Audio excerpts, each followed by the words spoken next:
Kingdom of Saudi Arabia اور ترکی عالم اسلام کے انتہائی طاقتور ممالک ہیں۔ ان دونوں ممالک میں مسلم امت کی قیادت کی مکمل صلاحیت ہے اور ہونا بھی ایسا ہی چاہیے، کیونکہ معاشی لحاظ سے اور بیرونی دنیا سے اپنے اچھے تعلقات کے لحاظ سے بھی یہ دونوں ممالک عالم اسلام کے اس وقت کے طاقتور ترین ممالک ہیں۔ لیکن یہ دونوں ممالک ہمیشہ سے ایک دوسرے کی مخالفت ہر میدان میں کرتے ہیں۔ حالانکہ دونوں اسلامی مملکت ہیں، لیکن تاریخ میں پہلی دفعہ ان دونوں ممالک کی آپس کی دوریاں ختم ہونے لگی ہیں۔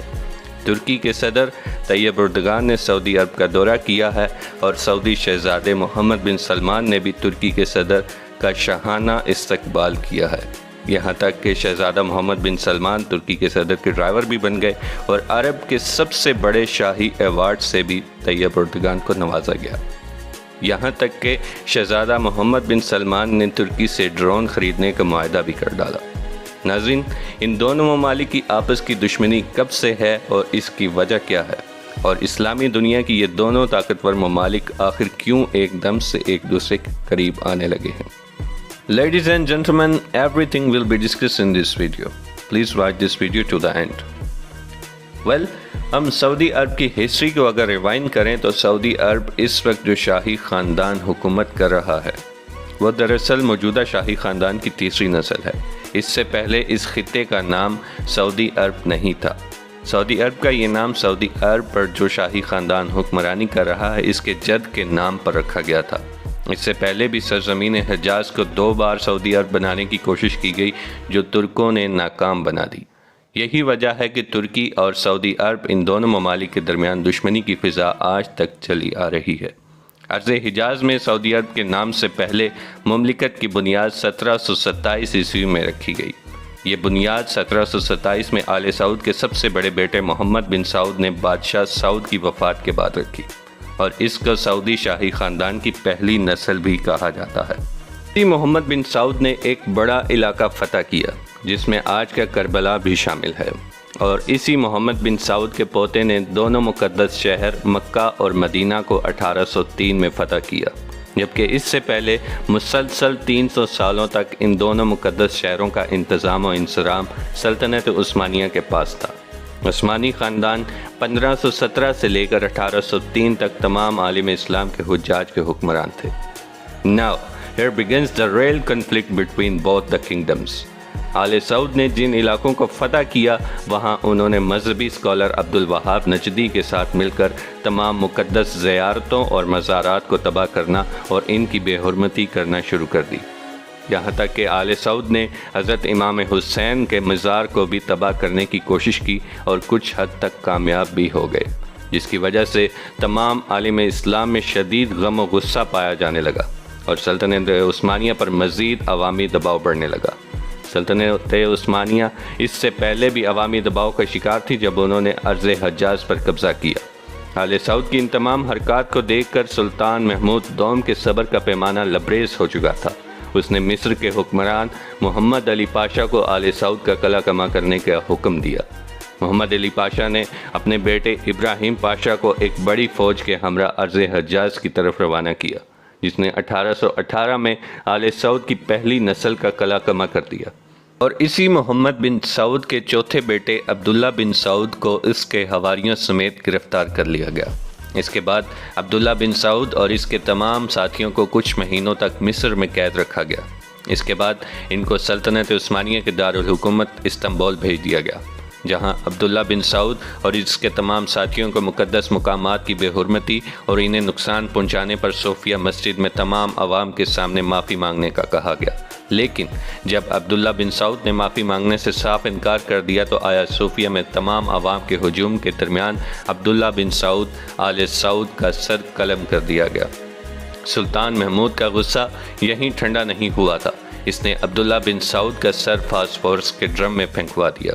آل سعود کے بیٹے عبداللہ بن سعود کا ترکوں کے ہاتھوں سر قلم ہونا اور سعودی شاہی خاندان کو آج بھی بھولا نہیں۔ Yes, you heard that right. That's the main reason behind actually that both the kingdoms had never built up the bilateral relation as well. And even though آل سعود کی مکمل حکمرانی ختم ہو چکی تھی، لیکن یہ پھر بھی پرعزم تھے۔ آل سعود اور دیگر کچھ عربی قبائل نے مل کر 1824 میں ایک دفعہ پھر مصری افواج سے ریاض کا قبضہ دوبارہ حاصل کر لیا اور نجد کے علاقے پر بھی حکمرانی قائم کر لی، اور اس کو سعودی عرب کا دوسرا شاہی خاندان یا شاہی نسل کہا جاتا ہے،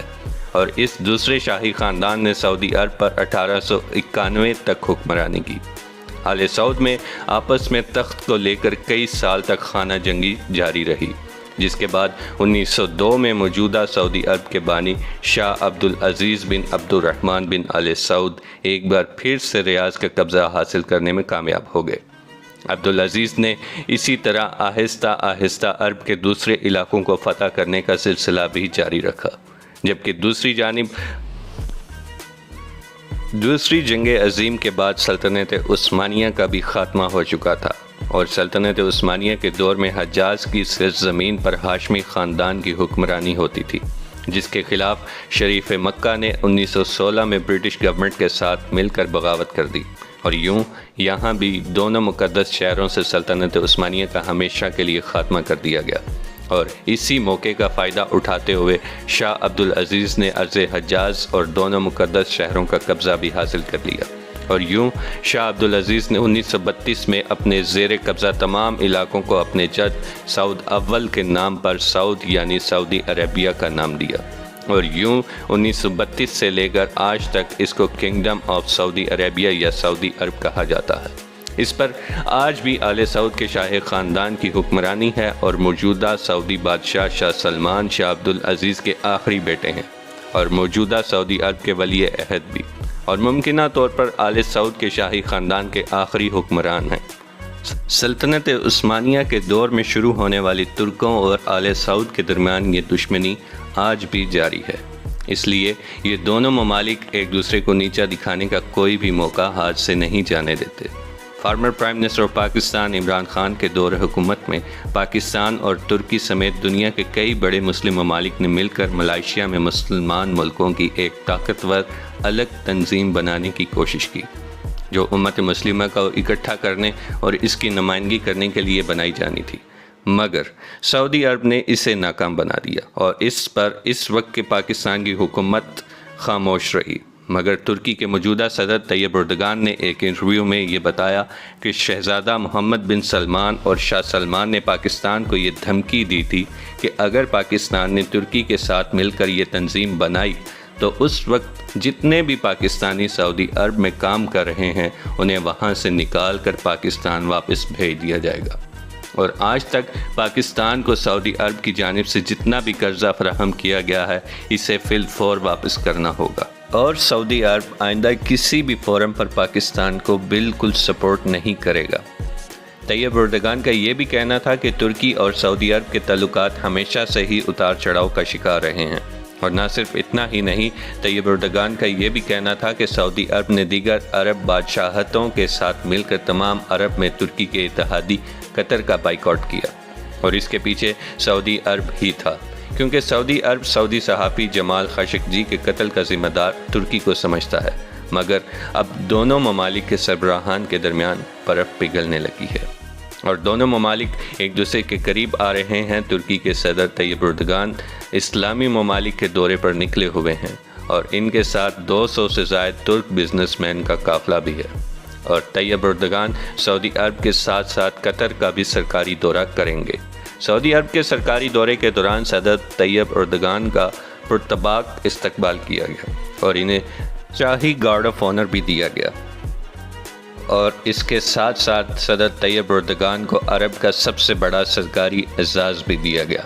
ولی عہد محمد بن سلمان نے ترکی صدر کے ساتھ اپنے موجودہ تعلقات کو مثالی قرار دیا، اور شہزادہ محمد بن سلمان نے ترکی کے ساتھ بہت سے معاہدے بھی کیے، جن میں سے سب سے اہم معاہدہ ڈرون کی خریداری کا ہے۔ ترک ڈرون پوری دنیا میں بہت مشہور ہیں، اور یہ ٹیکنالوجی ترکی سمیت دنیا کے صرف چند ممالک کے پاس ہے، جس پر سعودی عرب نے اپنی سیکیورٹی کو بہتر بنانے کے لیے ان ڈرونز کو خریدنے کا فیصلہ کیا ہے، اور 300 سالوں سے ایک دوسرے کا دشمن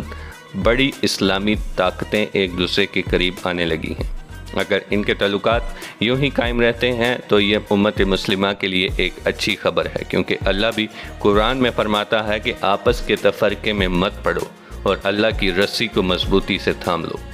شاید یہی بات ان دونوں ممالک کے ذہن میں بیٹھ گئی ہے اور یہ دونوں ممالک عالم اسلام میں تمام اسلامی ممالک کی نمائندگی کرنے اور ایک مضبوط اور طاقتور اسلامی بلاک بنانے کی جانب جا رہے ہیں، جس میں یقیناً ترکی کے صدر طیب اردگان اور شہزادہ محمد بن سلمان ایک مثالی کردار ادا کر رہے ہیں۔ اب شاید وقت آ گیا ہے کہ تمام مسلمان آپس کے تفرقے بھلا کر ایک ہو جائیں اور ایک امت کی طرح ایک جسم ایک جان بن جائیں، جیسا کہ خلافت راشدہ کے دور میں تھا۔ Ladies and gentlemen, it's time to officially signing out. If you want to be connected along with the international affairs, so please subscribe my YouTube channel and hit the bell icon in order to get more notifications of new videos. Thank you.